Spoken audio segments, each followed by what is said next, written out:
Hello students, welcome to our channel physics competition and preparations. आज की इस video में हम लोग पीजीटी फिज़िक्स से रिलेटेड कुछ क्वेश्चंस करेंगे। तो आइए चलिए देखते हैं।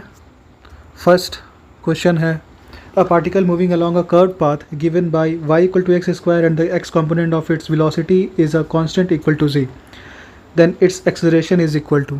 तो हमें इसका एक्सेलरेशन फाइंड करना है। सबसे पहले हमें जो दिया गया है y equal to a x square, ये हमारे पास गिवन है, और साथ में दिया हुआ है कि x component of its velocity is a constant equal to c, यानी हमारे जो वेलोसिटी का जो x कंपोनेंट होगा वो c के बराबर होगा, that is dx by dt will be equal to some constant c। तो सबसे पहले हम लोग इसका वेलोसिटी निकालेंगे, जो कि हो जाएगा dy बाई dt। हम लोग यहाँ पे y के वैल्यू को पुट करेंगे, d बाई dt जो कि है a एक्स स्क्वायर। जब हम लोग इसको डिफ्रेंशिएट करेंगे तो ये बन जाएगा 2ax और साथ में dx बाई dt जो कि इक्वल, और हमारा dx बाई dt यहाँ पे c के इक्वल है, तो हम लोग इसको डायरेक्ट लिख सकते हैं 2ax मल्टीप्लाई बाई c। अब हम लोग इसका एक्सेलरेशन निकालेंगे। एक्सेलरेशन हम लोग जानते हैं dv बाई dt होता है। अब इस वेलोसिटी को t के रिस्पेक्ट में हम लोग जब डिफ्रेंशिएट करते हैं तो ये आता है 2ac dx by dt। Again यहाँ पर जब dx बाई dt आ गया तो ये फिर से c के इक्वल हो जाएगा, तो ये हम लोग लिख सकते हैं 2ac multiply by c which is equals to 2ac square. तो हमारा आंसर आ रहा है 2ac square which is option number D, 2ac square. Next question, a gas is compressed isothermally, then both internal kinetic energy and internal energy of the molecules will increase, both will decrease. Internal kinetic energy remains unchanged but internal energy decreases. Internal kinetic energy decreases but internal energy remains unchanged. तो सबसे पहले हम लोग यहाँ पर देखते हैं कि a gas is compressed isothermally. यहाँ पे दो चीज़ हो रहा है, फर्स्ट कि वो कंप्रेस हो रहा है, दूसरा isothermally. So what is the meaning of isothermally? Isothermally means there is no change in temperature, that means the change in temperature will be constant और change in temperature will be zero, whatever we can say, there is no change in temperature. तो जब no change in temperature है, we know that from the formula कि the internal energy is equal to n CV delta T. That means जो internal energy is directly proportional to change in temperature when there is no change in temperature. जब change in temperature constant है, कोई change नहीं है, so del U भी unchange रहेगा, ये भी अनचेंज रहेगा, कांस्टेंट, ये भी कांस्टेंट। दैट मीन्स जिस ऑप्शन में हमारा होगा इंटरनल एनर्जी रिमेन्स अनचेंज्ड, वही आंसर होगा। ये है इंटरनल एनर्जी रिमेन्स अनचेंज्ड। साथ हम लोग देख लेते हैं कि इंटरनल काइनेटिक एनर्जी कैसे डिक्रीज़ कर सकता है। अगर हम एक कंटेनर लें और उस कंटेनर में कुछ गैस मॉलिक्यूल्स हो और उसको हम एक पिस्टन से कंप्रेस करना चाहें, इनिशियली इसमें हम लोग जब देखेंगे, ये जब हम लोग ने इसे कंप्रेस कर दिया तो ये एक टेम्परेचर T पर था। जब यहाँ पे किसी टेम्परेचर T पर ये सारे मॉलिक्यूल्स थे तो ये कोई भी एक रैंडम मोशन एग्जीक्यूट कर रहे होंगे, इनके पास अपनी एक एनर्जी होगी। लेकिन जैसे ही हम लोग इसको कंप्रेस कर देते हैं तो कंप्रेस करने के बाद क्या होता है कि जब सेम टेम्परेचर है और प्रेशर ज़्यादा हो गया है, बढ़ गया है, पहले प्रेशर कम था, अब प्रेशर बढ़ चुका है। जब प्रेशर बढ़ गया तो ये क्या होगा कि इसके मोशन सीज़ हो जाएंगे। इसके मोशन सीज़ हो जाएंगे तो इसका इंटरनल काइनेटिक एनर्जी है वो अपने आप डिक्रीज़ हो जाएगा। तो इसे हम लोग देखते हैं कि option D will be the correct option. Next question, water flows through a horizontal pipe of varying cross section. Its speed is 5.2 meter per second at points where cross sectional area is 4.2 centimeter square. What will be the speed of flow at point where cross sectional area is 7 centimeter square? तो ये जो question है, ये question आएगा principal of continuity पे related. मान लेते हैं कि हमारे पास कोई एक नैरो पाइप है, कोई एक नैरो इक्विवेलेंट पाइप है, ठीक है। ये डिफरेंट क्रॉस सेक्शंस पर है। यहाँ पे एरिया A1 है, यहाँ पे एरिया A2 है। यहाँ पे किसी वेलोसिटी v1 के साथ जो वाटर है वो एंटर कर रहा है और किसी वेलोसिटी v2 के साथ ये यहाँ पे बाहर आ रहा है for the different cross sectional areas. तो हमारे पास यहाँ पे जो एंटर का जो स्पीड है, जिस वेलोसिटी एंटर कर रहा है वो 5.2 मीटर पर सेकेंड है और जो एरिया है वो है 4.2 सेंटीमीटर स्क्वायर। साथ में हमारा जो ये निकल रहा है इसका जो एरिया है वो है 7.2 सेंटीमीटर स्क्वायर और हमें फाइंड करना है वेलोसिटी क्या होगा। So according to the principle of continuity हम लोग जानते हैं a1 v1 equals to a2 v2। Since हमें v2 फाइंड करना है तो डायरेक्टली हम लोग फॉर्मूला यूज़ करेंगे v2 equals to a1 v1 divided by a2। हम लोग बस इसका जो वैल्यूज़ है उसको पुट करेंगे। a1 is 4.2 centimetre square, 4.2 centimetre square multiply by v1 is 5.2 metre per second और फिर divided by 7 centimetre square. So 7 centimetre square जब हम लोग इसको सॉल्व करेंगे this will give 3.12 metre per second. So our the correct answer will be option number C, 3.12 meter per second.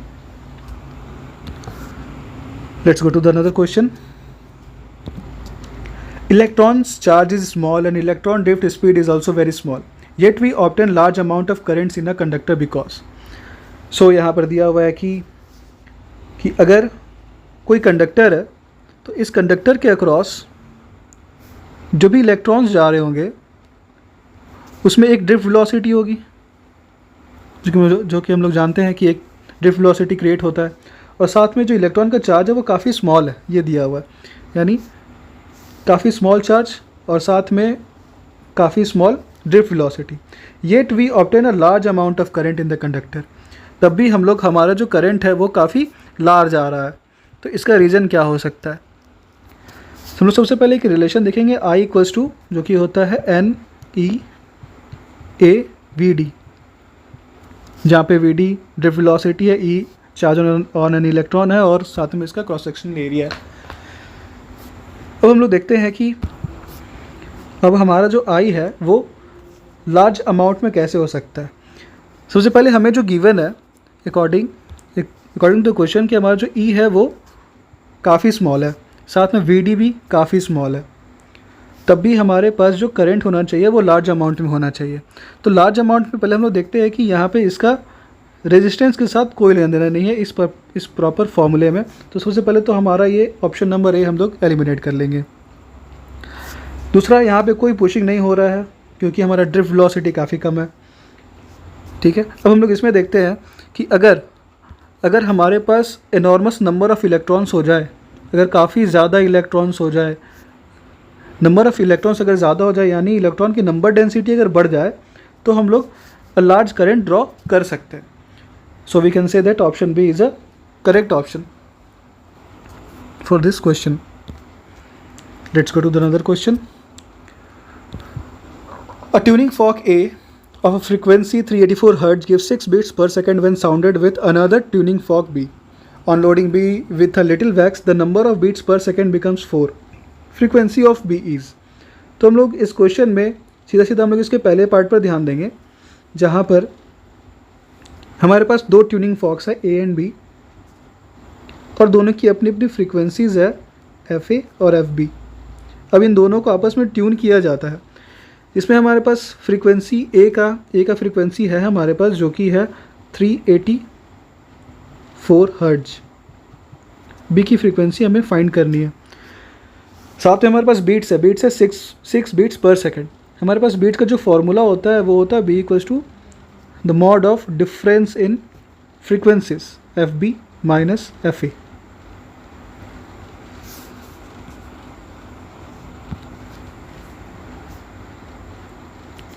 तो हम इसको फाइंड कर लेंगे।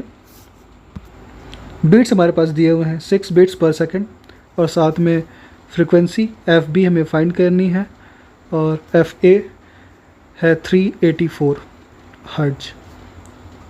हम FB फाइंड करेंगे। FB will be 6 + 384 that is equals to 390 hertz. तो हमारा ऑप्शन ए करेक्ट हो जाएगा, 390 हर्ट्ज। हम चलते हैं अब अगले क्वेश्चन में। यहाँ पे frequency of a photon of energy is 1.32 into 10 to the power minus 20 joule will B.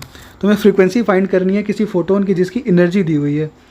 सबसे पहले हम चलते हैं इसके एनर्जी पे। मेरे पास गिवन है energy is equals to 1.32 multiply 10 to the power minus 20 energy है। हम लोग जानते हैं energy is equals to h nu, h into frequency. तो मैं फ्रीक्वेंसी फाइंड करनी है तो frequency will be equals to E by h, E divided by h. E का वैल्यू है 1.32 multiply by 10 to the power minus 20 joules, और साथ में एच का वैल्यू होता है 6.626 multiply 10 to the power minus 34। और हम लोग जब इसको कैंसिल आउट करेंगे तो यहाँ हमारे पास आंसर आएगा almost 0.199 into 10 to the power minus 14, 10 to the power 14 hertz. अगर इसको थोड़ा सा कन्वर्ट करेंगे अप्रॉक्स तो ये जाएगा 2 into 10 to the power 13 hertz, जो कि हमारा है option number A. So our option number A will be the correct answer. 2.2 into 10 to the power 13 hertz. Let's go to the another question. यहाँ पर है wave equation for displacement of a particle at any time t is y equal to 0.1 sin 100 pi t plus 0.005 meters. Then displacement of the particle at the time of beginning of the motion. ठीक है, ये at any time t। So eight any time T हमारे पास जो displacement का equation है वो है 0.1 sine 100 pi t plus 0.005 metres. तो हमें डिस्प्लेसमेंट फाइंड करनी है जब ये at the time of the beginning of motion, यानी जब टी इक्वल्स टू 0 हो।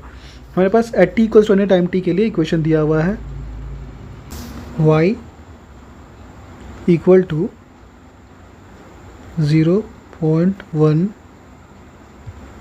Sign 100 pi t plus 0.005 metres at any time t. जब हम लोग देखते हैं कि जब ये मोशन बिगिन हुआ होगा that means at T equal to 0 seconds, T equal to 0 seconds पे जो y है इसका जो वैल्यू हो जाएगा y इक्वल टू 0.1 साइन 100 पाई, तो साथ में ये जो t है ये 0 हो जाएगा तो हमारे पास बचेगा सिर्फ 0.005 मीटर्स।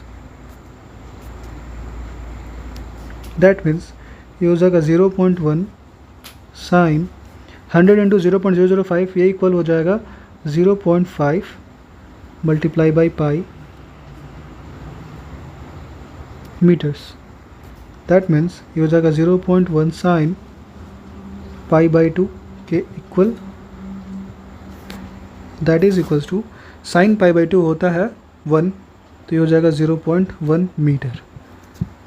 तो हमारा आंसर जो हो जाएगा वो हो जाएगा option number B 0.1 meters. Clear. अब चलते हैं हम लोग अगले क्वेश्चन में। इस क्वेश्चन में है the ratio of gravitational potentials at the centre of the solid sphere and at surface of the solid sphere.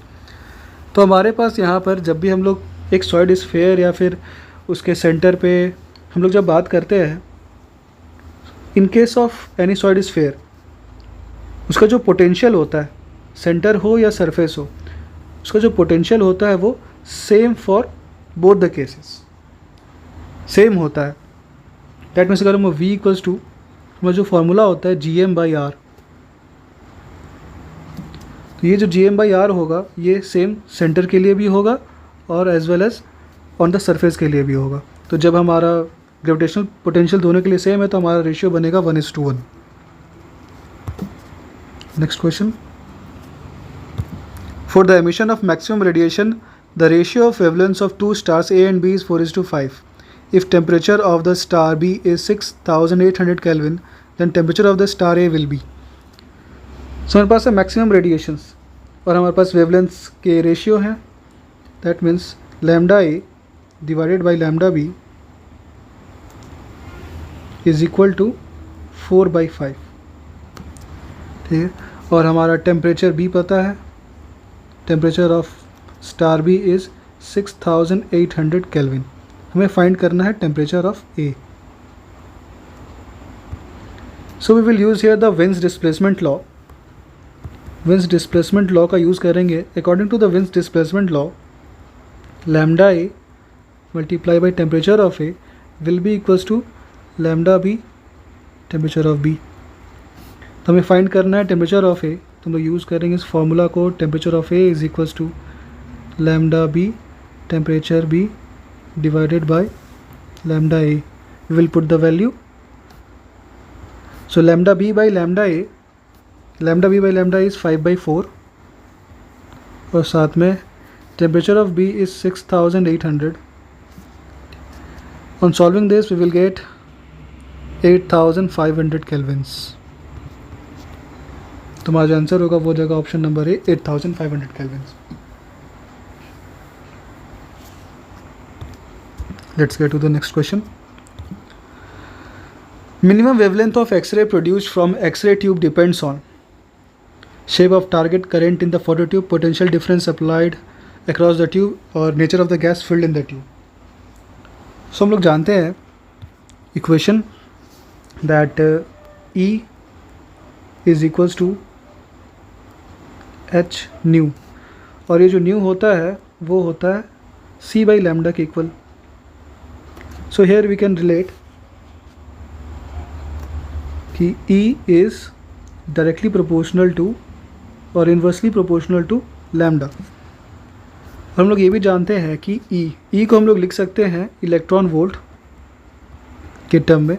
So the electron volt will be directly proportional to 1 by lambda or inversely proportional to lambda. Also we can say that this potential is directly proportional to 1 by lambda. That means inversely proportional to the lambda. So यहाँ से पता चलता है कि ये जो हमारा minimum wavelength of X-rays है वो किस पे डिपेंड कर रहा है. वो potential difference applied across the tube पे डिपेंड कर रहा है. सो हमारा आंसर हो जाएगा C, potential difference applied across the tube. Next.